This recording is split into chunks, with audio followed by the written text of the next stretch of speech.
जय श्री राधा कृष्ण। श्री कृष्ण के प्यारे भक्तों, माघ का पवित्र महीना चल रहा है और सच बताऊं तो ये महीना ऐसा है जो थोड़े में बहुत ज्यादा फल देने वाला है, एकदम महापुण्यदायी। भक्तों, कलयुग में समय का कोई भरोसा नहीं। कभी हंसी होती है तो कभी अचानक आंसू, कभी सब अपना लगता है तो कभी सब पराया। इसलिए हमारे शास्त्र कहते हैं जीवन क्षणभंगुर है, अभी है और अभी नहीं। और जब कलयुग का प्रभाव बढ़ता है ना, तो इंसान को सबसे ज्यादा सहारा मिलता है अपने शुभ कर्मों का, क्योंकि अंत में हमारे साथ ना पैसा जाता है, ना नाम, ना रिश्ते। साथ जाता है तो बस हमारा पुण्य और हमारा विश्वास। और इन्हीं शुभ कर्मों में एकादशी व्रत को व्रत राज कहा गया है, यानी व्रतों का राजा, जो इस लोक में मन की इच्छा पूरी करता है और परलोक में मोक्ष का द्वार खोल देता है। आज के इस वीडियो में मैं आपको सुनाने वाली हूँ माघ मास के शुक्ल पक्ष की जया एकादशी की दो अद्भुत व्रत कथाएं। जया एकादशी को कई जगह भैमी या भौमी एकादशी भी कहा जाता है। भक्तों, ये एकादशी बहुत फलदायी है। ये इस लोक में सुख देती है और परलोक में मुक्ति। और अगर आप व्रत नहीं भी कर पाते तब भी कोई बात नहीं, कम से कम ये कथा जरूर सुना, पूजा जरूर करना, क्योंकि कहा जाता है इस कथा को सुनने मात्र से इस जन्म के पापों का नाश हो जाता है। तो चलिए मन को शांत करके मन में भगवान का नाम लेके आज की कथा शुरू करते हैं। बोला लक्ष्मी नारायण भगवान की जय, एकादशी माता की जय, माघ मास के ठाकुर की जय। भक्तों, पद्म पुराण सहित कई पौराणिक ग्रंथों में जया एकादशी की महिमा बताई गई है। आज मैं आपको वही पौराणिक कथा सरल शब्दों में सुनाती हूँ और आप बस इतना कीजिए, कहानी सुनते समय मन ही मन, हे भगवान मेरी बुद्धि को शुद्ध करो, मेरे घर को शुभ करो और मेरे जीवन को भक्तिमय बना दो, हे प्रभु मेरी रक्षा करो, बस ये कहते रहो। कथा शुरू करने से पहले हाथ में फूल, तिल और कुछ दक्षिणा जरूर दे देना और प्रेम मन भाव से इस कथा को सुनो। अब एक जयकारी के साथ कथा शुरू करते हैं। बोले लक्ष्मी नारायण भगवान की जय, माघ मास के ठाकुर की जय, एकादशी माता की जय। बहुत समय पहले की बात है, धर्मराज युधिष्ठिर भगवान श्री कृष्ण से विनम्रता के साथ पूछने लगे, हे प्रभु, आपने माघ मास के कृष्ण पक्ष की षटतिला एकादशी का अत्यंत सुंदर वर्णन किया। आप ही स्वदेज, अंडज, उद्दिज और जराजुज चारों प्रकार के जीवों के उत्पन्न, पालन और नाश करने वाले हैं। और भक्तों, युधिष्ठिर ने बड़े सुंदर तरीके से बताया। स्वदेज यानी पसीने से पैदा होने वाले सूक्ष्म कीड़े, अंडज यानी अंडों से उत्पन्न होने वाले जीव, उद्दिज यानी धरती फोड़कर निकलने वाले पेड़ पौधे और जरायुज यानी गर्भ से जन्म लेने वाले प्राणी। इसके बाद युधिष्ठिर जी कहने लगे, हे प्रभु, आप ही सबके आदि हैं और अंत भी। अब कृपया करके मुझे माघ मास के शुक्ल पक्ष की एकादशी का भी वर्णन कीजिए। उसका नाम क्या है, उसकी विधि क्या है और इसमें कौन से देवता का पूजन होता है। अब भक्तों, भगवान श्री कृष्ण मुस्कुराते हुए बोले, हे राजन, माघ शुक्ल पक्ष की इस एकादशी का नाम जया एकादशी है। जो मनुष्य इसका व्रत करता है वो ब्रह्म हत्या जैसे पापों से भी मुक्त हो जाता है और मोक्ष को प्राप्त करता है। और श्री कृष्ण आगे बोले, इस व्रत के प्रभाव से भूत पिशाच जैसी बुरी योनि से भी मुक्ति मिलती है।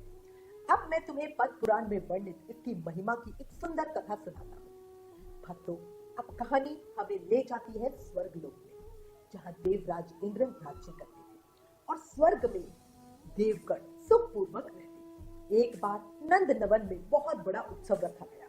चारों तरफ दिव्य आनंद, सुगंधित हवा, फूलों की बारिश और स्वर्ग का नाच गाना।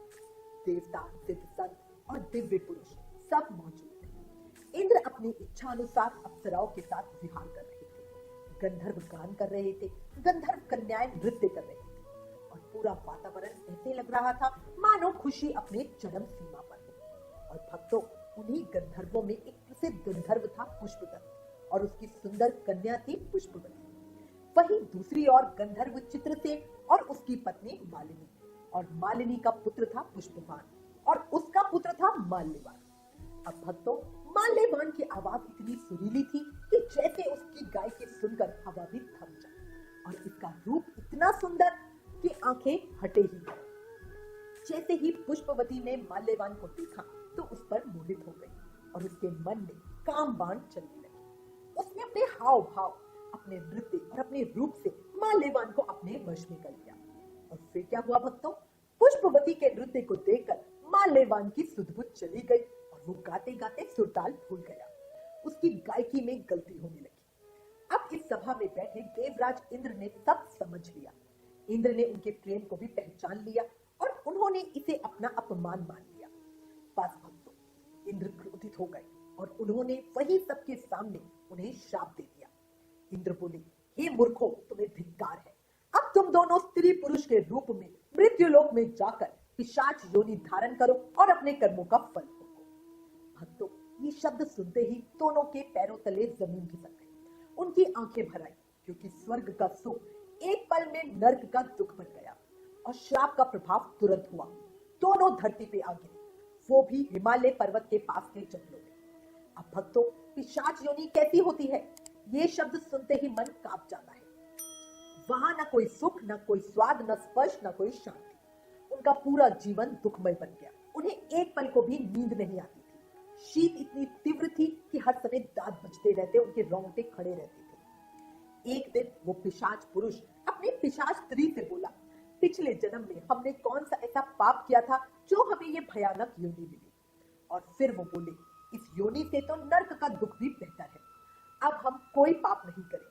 तब तो वो दोनों अपने दुखों में भी एक ही चीज कर रही थी, क्या? पश्चाताप, पश्चाताप, पश्चाताप और पश्चाताप भगवान का सबसे प्रिय दरवाजा होता है। अब दैव योग से माघ मास आया और शुक्ल पक्ष की जया नामक एकादशी की तिथि आ गई। भक्तों, उस दिन उन्होंने कोई भोजन नहीं किया, ना कोई हिंसा, ना कोई पाप, बस जैसे तैसे फल फूल खाकर दिन गुजारा। और सायकाल में बहुत दुखी होकर दोनों पीपल के पेड़ के नीचे बैठ गए। सूर्य देव अस्त होने लगे, ठंड बढ़ने लगी, रात गहरी होती गई और फिर ठंड इतनी बढ़ गई कि दोनों मृतक के समान एक दूसरे से चिपक कर पड़े रहे। ठंड की वजह से दोनों जागते रहे, ना नींद ना आराम।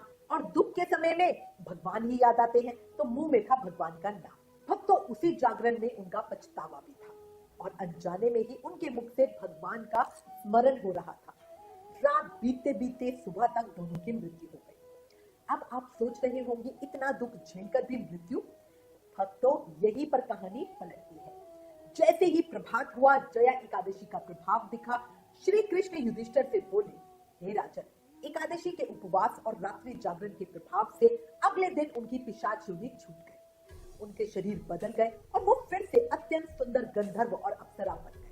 दिव्य वस्त्र, दिव्य आभूषण और चेहरे पर स्वर्ग जैसी चमक। आकाश से देवताओं ने पुष्प वर्षा की और वो दोनों स्वर्गलोक लौट आए। स्वर्ग पहुंचकर उन्होंने देवराज इंद्र को प्रणाम किया। इंद्र उन्हें उनके पुराने रूप में देखकर आश्चर्य में पड़ गए और उनसे पूछा, तुम्हारी पिशाच योनि से मुक्ति कैसे हुई?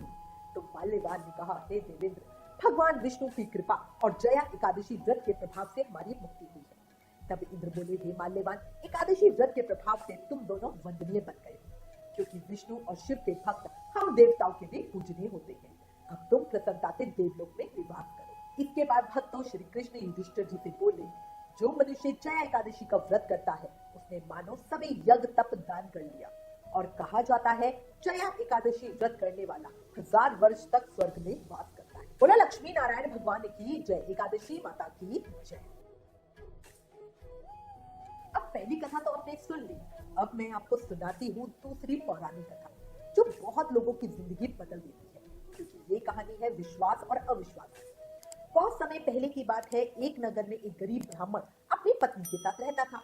पत्नी बहुत धार्मिक थी, सच्ची भक्त, हर दिन भगवान का नाम लेती और घर का छोटा सा दीप जलाकर भी खुश रहती। लेकिन ब्राह्मण, उसे भगवान में विश्वास नहीं था। वो कहता, मैं तो सिर्फ कर्म में विश्वास करता हूँ। ये पूजा पाठ सभी की बर्बादी है।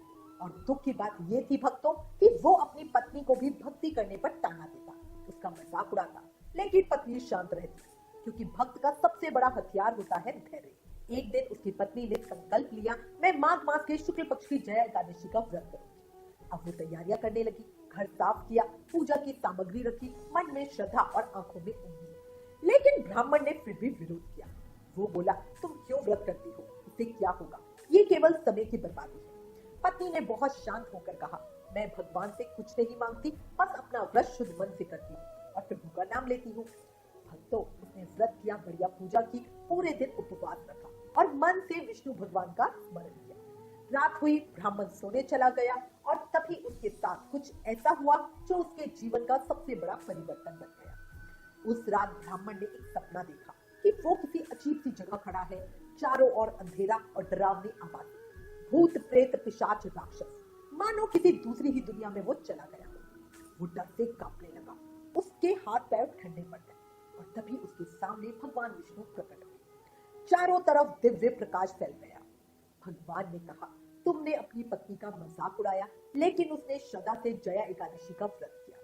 भगवान बोले, ये व्रत पापों का नाश करता है और भूत प्रेत पिशाच योनि से मुक्ति दिलाता है। और फिर भगवान ने उस ब्राह्मण को बताया, तुम्हारे पिता प्रेत योनि में फंसे हुए थे और तुम्हारी पत्नी के व्रत के प्रभाव से उन्हें मुक्ति मिली है, इसलिए वो तुम्हें धन्यवाद देने आए हैं। भक्तों, ब्राह्मण की आंखों से आंसू बहने लगे, उसे अपनी गलती समझ आ गई और वो डर से नहीं, विश्वास से, भावना से कांप रहा था। सुबह होते ही उसने अपनी पत्नी से माफी मांगी और कहा, मैं अंधा था, तुम्हारी भक्ति ने मुझे सच्चाई दिखाई। और उस दिन के बाद दोनों पति पत्नी ने मिलकर श्रद्धा से जया एकादशी का व्रत किया। धीरे धीरे उनके जीवन में सुख आया, शांति आई, समृद्धि आई और घर का वातावरण बदल गया। भक्तों, यही तो चमत्कार है। जब घर में एक भी भक्त होता है ना, तो पूरा घर बच जाता है। भक्ति आवाज नहीं देखती, भक्ति जात नहीं देखती, भक्ति बस सच्चा दिल देखती है। और यही है जया एकादशी का संदेश। तो ये व्रत केवल भूखा रहने का नाम नहीं है, ये व्रत है मन को पवित्र करने का और जीवन को सही दिशा देने का। तो मेरे प्यारे भक्तों, अगर आप जया एकादशी का व्रत कर सकते हैं तो जरूर कीजिए, और अगर व्रत नहीं कर सकते तो भी कम से कम कथा जरूर सुनिए, बढ़िया पूजा कीजिए, भगवान का नाम जपिए और अपने घर में शांति बनाए रखिए। क्योंकि भक्तों, कलयुग में यही सबसे बड़ी ताकत है, भगवान का नाम। जब तक सांस है तब तक आस है, और जब तक विष्णु भगवान का नाम है तब तक हर दुख का इलाज है। बोला लक्ष्मी नारायण भगवान की जय, मोर मुकुट बंसरी वाले की जय, वृंदावन बिहारी लाल की जय, भक्त और भगवान की जय, माघ मास के ठाकुर की जय। अंत में मैं भगवान विष्णु और माता लक्ष्मी के श्री चरणों में आप सबके मंगल की कामना करती हूँ। हे भगवान विष्णु, हे माँ लक्ष्मी, इस कहानी को कहते सुनते उकारा भरते वाले सबके ऊपर अपनी कृपा बनाए रखना, अपना आशीर्वाद देना, भक्ति महारानी की कृपा देना और उनके मन की इच्छाएं पूरी करना। बोला लक्ष्मी नारायण भगवान की जय। भक्तों, अगर आपको आज की कथा अच्छी लगी तो इसे ज्यादा से ज्यादा शेयर कीजिए, कमेंट में लिखिए जय एकादशी माता, और हमारे चैनल को सब्सक्राइब करना भूलना नहीं। Please like, share and subscribe. Thank you. जय श्री राधा कृष्ण।